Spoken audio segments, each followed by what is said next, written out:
Hi friends, ఇవాల్టి video వచ్చేసి ఇది నిన్న చేసిన వర్క్ చూసేయండి. ఫస్ట్ ఫాల్స్ వేశాను, 3 బ్లౌజెస్ కుట్టాను. అంతటితో ఆగిపోలేదనమాట. రేపటి కోసం బ్లౌజులు కట్ చేశాను. అయితే ఇవన్నీ చూసేస్తూ నేను నిన్న చేసిన వర్క్ చూసేస్తూ ఒక వీడియో అయితే చేశానండి. నిన్న ఒక సబ్స్క్రైబర్ అయితే కామెంట్ చేసిందనమాట. అక్క కుట్టిన తర్వాత నెక్ వెడల్పు అయిపోయింది, ఏం చేయాలని చెప్పేసి.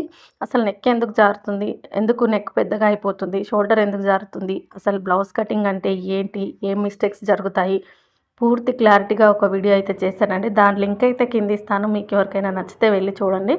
అయితే మీకు యూజ్ అవుతుందన్నమాట. నాకున్న అనుభవంతో నేను ఇన్ని సంవత్సరాలుగా స్టిచ్ చేస్తున్నాను కదా, ఎందుకు షోల్డర్ జారుతుంది, ఎక్కడ ప్రాబ్లం ఉంటుంది, మన కటింగ్లోనా, స్టిచ్చింగ్లోనా, లేకపోతే బ్లౌజ్ ప్రాబ్లమా, లేకపోతే కస్టమర్ బాడీ ప్రాబ్లమా, ప్రతి ఒక్కరికి బిగినర్స్కి ఏంటంటే షోల్డర్ జారే ప్రాబ్లమే ఉంటుందన్నమాట.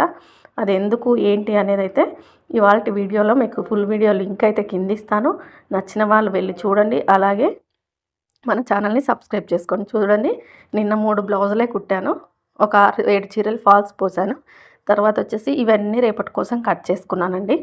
ఇదండి నిన్నటి పని నాదైతే. మీకు ఫుల్ వీడియో లింక్ అయితే కింద ఇస్తున్నాను. కావాలనుకునే వాళ్ళు, యూజ్ అవుతుంది అనుకునే వాళ్ళు వెళ్ళి చూడండి. నచ్చితే లైక్ చేయండి, సపోర్ట్ చేయండి, సబ్స్క్రైబ్ చేసుకోండి.